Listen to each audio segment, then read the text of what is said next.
I'm really curious to hear your perspectives on ecosystems from a business perspective.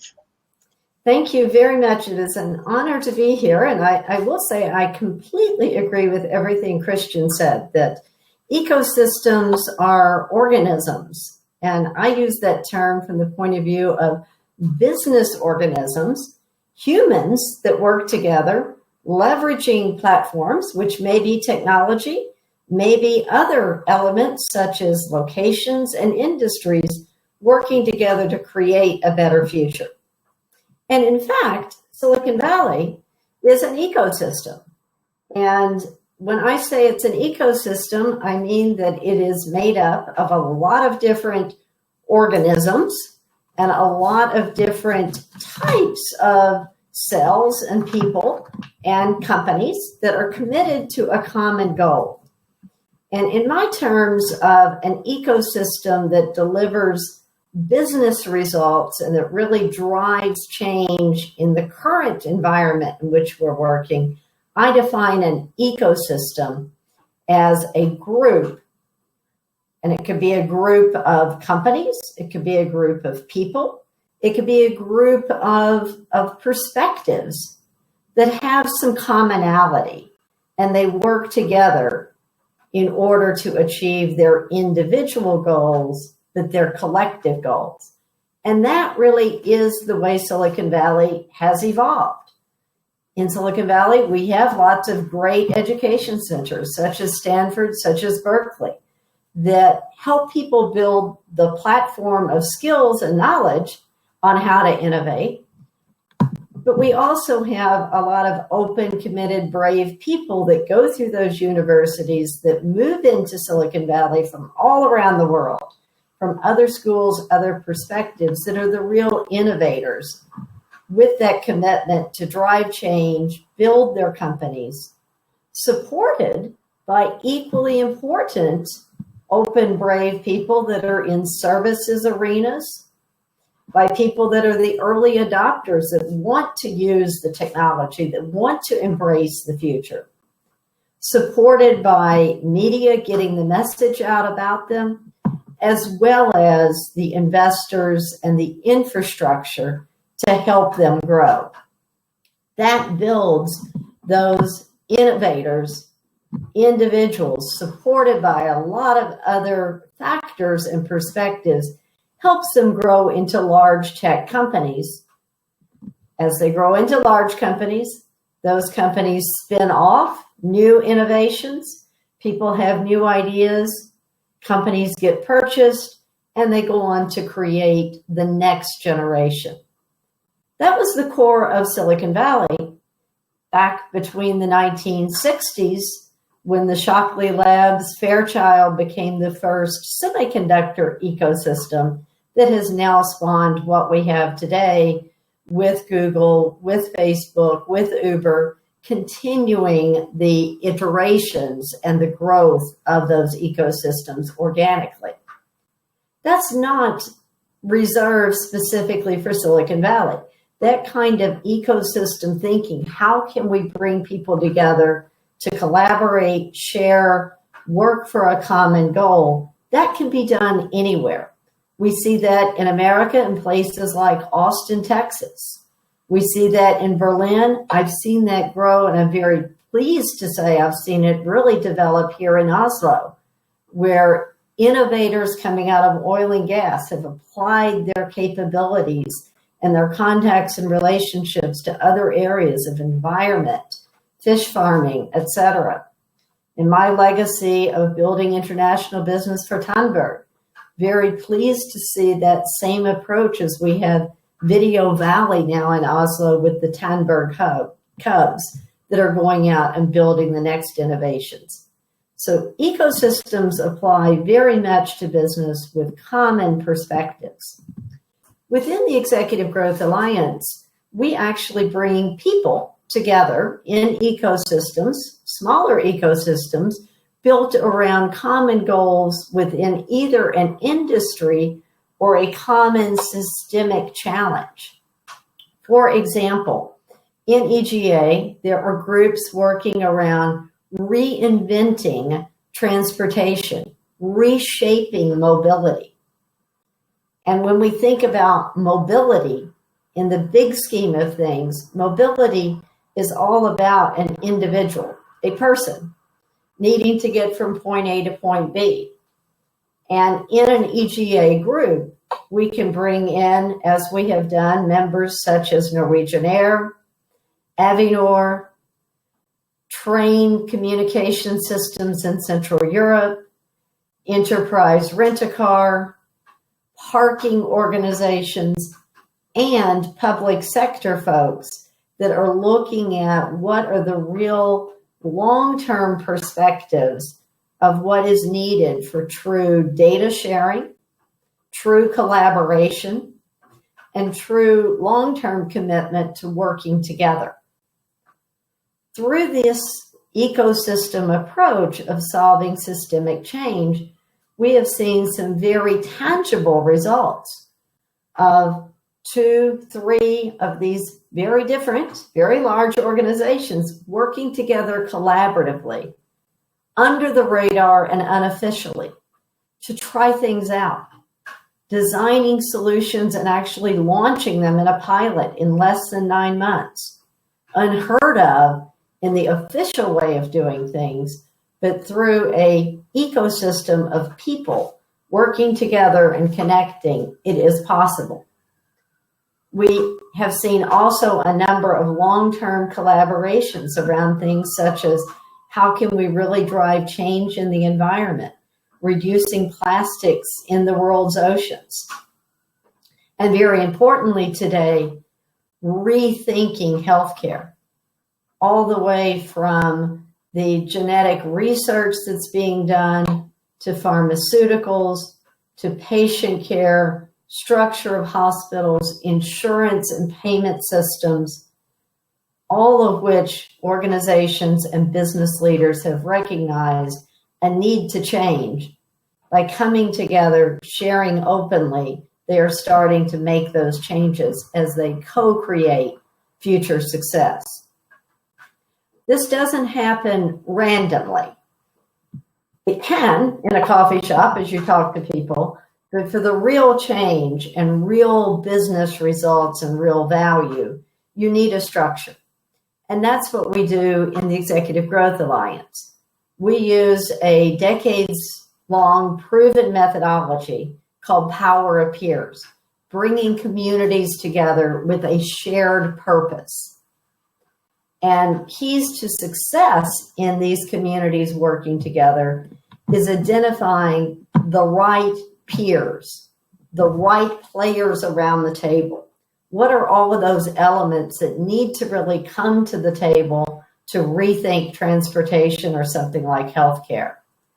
But keeping it small, because in a peer collaboration ecosystem, you need 6 to 12, maybe 14 at most people that can really build trust, share openly with each other, and connect to drive real action and change. So in EGA, we curate these groups based on shared challenges, based on commitment, common commitment from each of the members, and by that I mean person as well as company, to be that open, committed, brave person to really drive change and share openly. Because we need to bring people with diverse perspectives to challenge, to share experience, and most importantly, to be ready and willing to take action. People that work openly and committed in ecosystems gain future readiness, meaning they have different ideas and perspectives. They're not hiding under a rock, waiting to see what happens next. They have confidence because others in their environment with similar challenges but different perspectives have their back. And ultimately, by working together and having a commitment and accountability to take action, they actually move their business forward. That's how 2 large companies can work together in 9 months and co-create an app to drive change in an area like transportation. We do it in EGA on a platform called Circles, which is a purpose-built platform specifically for peer collaboration and learning. This allows us to bring global views to these big questions so that we can have people in Amsterdam, someone in South Africa, someone in Mexico, representatives in Silicon Valley, in Asia, all working together on these problems.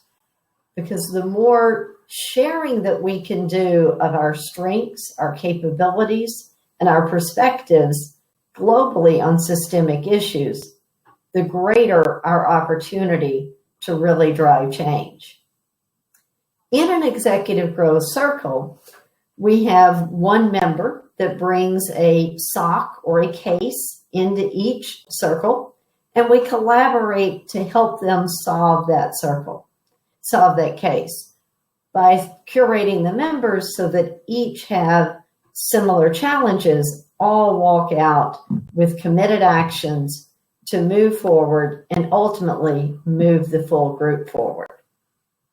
So ecosystems are important, they're critical, and I believe in our evolution into the new world of imagination and AI and what the future brings. I believe by working together collaboratively in small groups, open commitment, with structure, we can all be part of building that future that we're looking at, which will be very different than our past.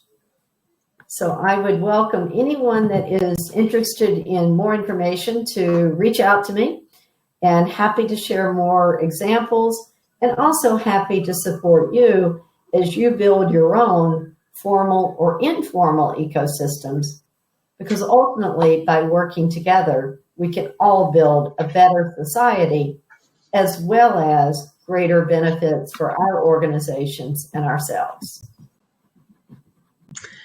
Thank you very much, Jennifer. It's always interesting to listen to your perspectives on peer-to-peer collaboration. And then, of course, I have a question for you as well.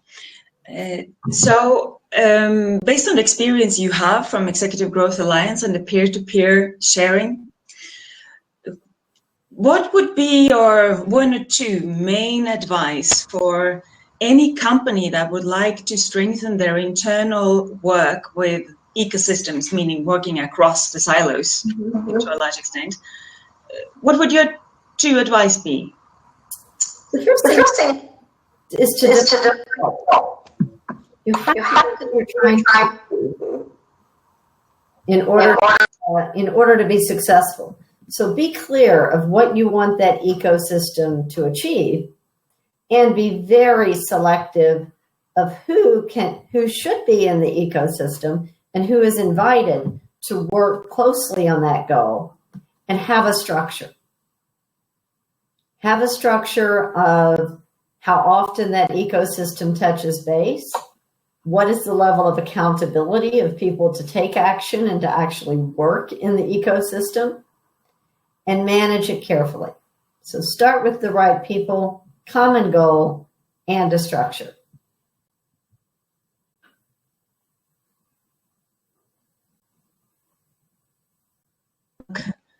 Questions. So here.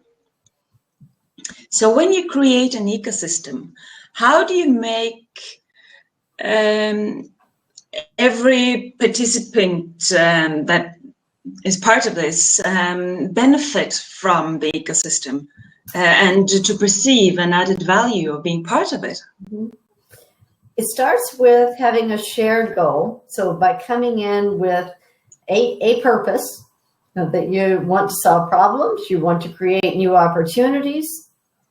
And in the methodology of our executive growth circles, we structure where every circle starts with, what have you done and what have you learned?